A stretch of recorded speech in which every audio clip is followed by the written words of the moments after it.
I need your support. Please subscribe to my channel. The annual company party at Sarah's marketing firm was always the kind of event that attracted attention. It was glamorous, lively, and loud, bringing together ambitious professionals eager to network over cocktails and hors d'oeuvres.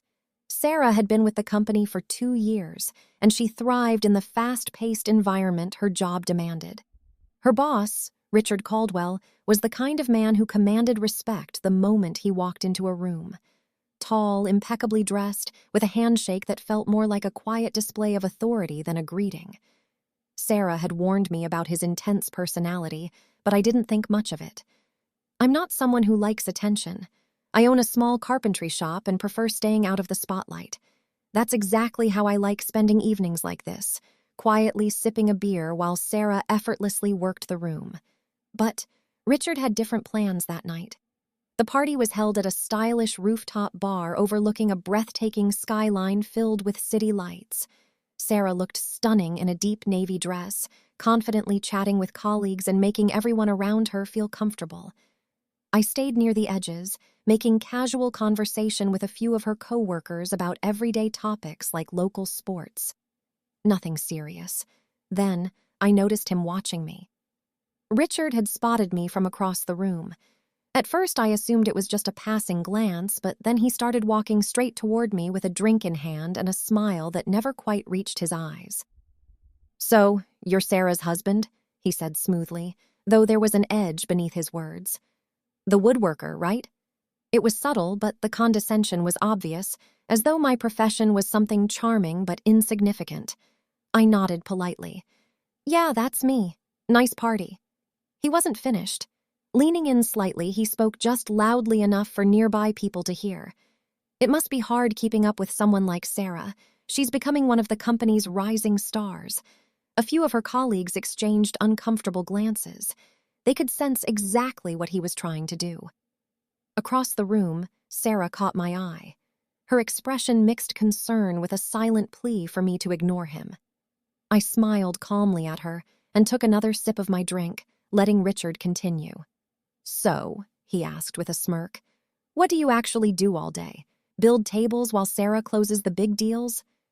A few people laughed, assuming it was harmless teasing. I stayed completely relaxed. I let the room settle into silence before answering with an easy smile. "I stay pretty busy." I didn't explain further. Richard had no idea my carpentry business was only part of what I did. My primary career was in cybersecurity, where I quietly consulted for several of the region's top companies, including, ironically, Sarah's firm. The previous year, I'd helped recover their systems after a major server breach, and my involvement had remained completely confidential. "Actually, Richard," I said, making sure everyone nearby could hear, "I also work in tech. Do you remember that server breach your company had last spring?" His confident smile faded ever so slightly. "Pretty serious incident," I continued casually. "Weak firewalls, outdated encryption. I know the team that fixed it. Took weeks to clean everything up." I watched his expression tighten. There was a good chance he'd taken credit for the recovery, even though he barely understood the technical side of what had happened. Across the room, Sarah's eyes widened. She silently mouthed, "Don't." But the conversation had already taken on a life of its own. Trying to regain control, Richard forced a smile. "Well, everything's under control now. My team's got it covered." He clapped me on the shoulder a little too firmly, trying to re-establish authority. I didn't react. "Glad to hear it," I replied evenly, holding his gaze. "But if you ever need a real expert, I can recommend a few people. I know professionals who've saved companies like yours from disasters." The small group around us went quiet. Several coworkers exchanged knowing looks as they noticed the balance of power shift. Richard's smug confidence disappeared, replaced by uncertainty. He still didn't know exactly who I was, but he understood I wasn't simply the quiet carpenter he'd assumed. Sensing the tension, Sarah stepped in gracefully and steered the conversation toward an upcoming marketing campaign her team was preparing. Gradually, everyone drifted away. Richard muttered something about checking on the catering before walking off, but the moment had already passed. Later that evening, while we were collecting our coats, Sarah pulled me aside. "What was that?" she whispered, her face showing equal parts frustration and disbelief. I shrugged as casually as I could. "Just making conversation." She wasn't convinced. "You embarrassed him in front of everyone. He's my boss, Tom." A wave of guilt hit me. She wasn't wrong. I'd allowed my pride to get the better of me, but after the way he'd tried to make me feel small, I couldn't bring myself to stay silent. The following week, Sarah noticed Richard acting differently. He criticized her reports more harshly than before and excluded her from an important meeting. She never blamed me outright, but I could see how frustrated she was. I apologized and promised to stay out of her workplace politics from then on. To make up for it, I offered to take her team out for drinks without revealing anything about my consulting work. She agreed, but only after making me promise I'd keep things civil with Richard.